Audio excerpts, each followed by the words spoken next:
Hi, sorry for the technical glitch, everyone. Okay, so two things. The presentation is what makes smallholder farmers resilient. My name is Jessica Flero. I'm with ActionAid International. Two things to mention. One is keep in mind that when I'm talking about the smallholder farmers, the major constituency we work with are women smallholder farmers. And I'll unpack a little bit of how we work with them programmatically as well, keeping in mind their constraints and the obstacles they have to work with. But I also want to lead this presentation towards how we're going to, how we're planning on helping, working with women smallholders to engage on national policy processes, particularly linked to something called the National Adaptation Plans, which are linked to climate change, okay? So, yep, thank you. I've got a helper instead of controlling the panel myself, so you'll see me keep nodding over. So why are we focusing on women smallholder farmers? They comprise an average of 43% of the agricultural labor force of developing countries. I just want to paint a picture with facts and statistics. So those are up there. I'm not going to talk you through them. Possibly people in the audience know more about the statistics than I do. So why one of the reasons linked to why we work with them is linked to their vulnerability. Constraints of women smallholder farmers, largely they're invisible to policymakers. When decisions are made, they're left out of decision-making processes, sometimes within the household, and this goes all the way up to, you can imagine, national policy level, so all the levels in between. They're disproportionately impacted by poverty and hunger. They're deprived of access to markets, key assets, inputs. They don't have access to health and education services, for example. So there's a lot of things happening there, which is why we want to help support them and we work with them. So, yeah. So this link is to the constraints I just unpacked, but I want to unpack this even further.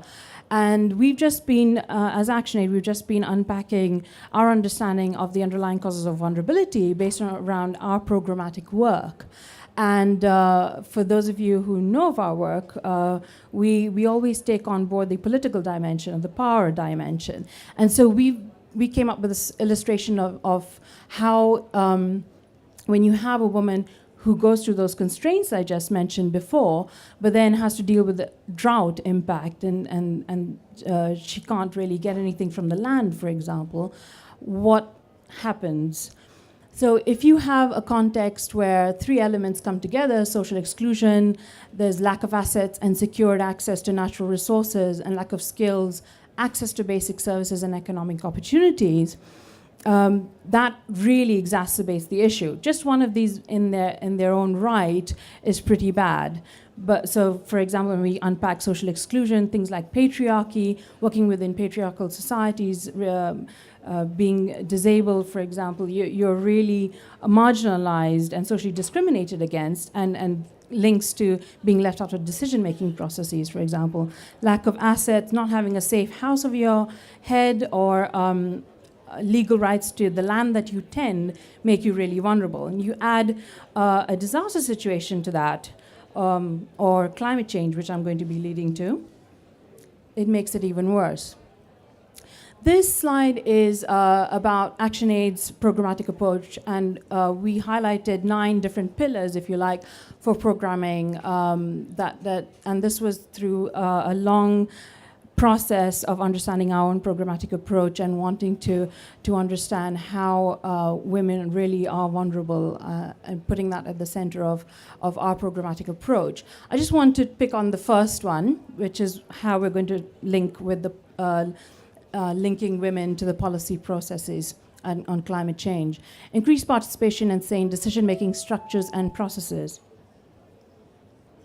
So a little bit of context, climate change, you've heard it mentioned a lot in the last couple of days at least. Climate change is going to cause more frequent and intense disasters. What do we do in that context? One of the things coming out of the COPS processes, and that's the UNFCCC processes, is national adaptation plans.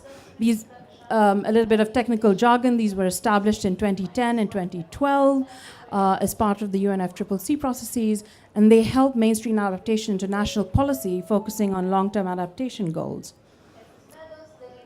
This is the framework of engagement that we are using with different groups. We're using it as an organization, but we plan on using it with women's collectives, etc.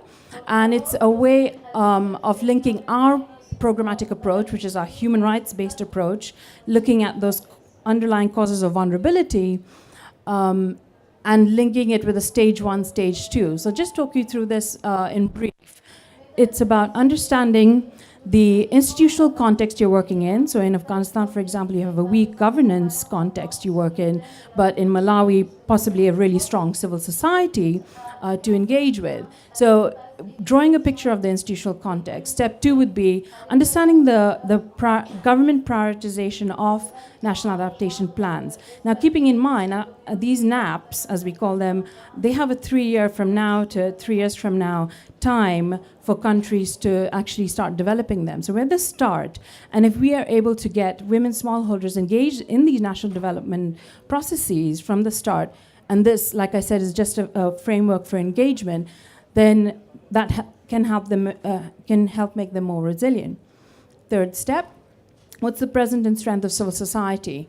The fourth is an organizational strengths, weakness, opportunities, threats analysis, and that's really, or by organizational, that could be women's farmers collectives, it could be you as an organization, it could be a donor, etc.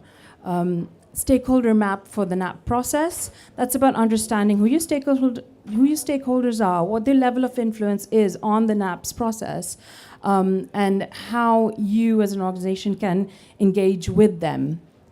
And yeah, so that would work organizationally with governments, civil society, etc. And once you have that context, you understand your capacity to link with it, or the collective's capacity, you lead to stage 2, which is actually developing your engagement strategy. And that's it in a nutshell, really. Thank you. Yeah. Ooh, managed to cover it.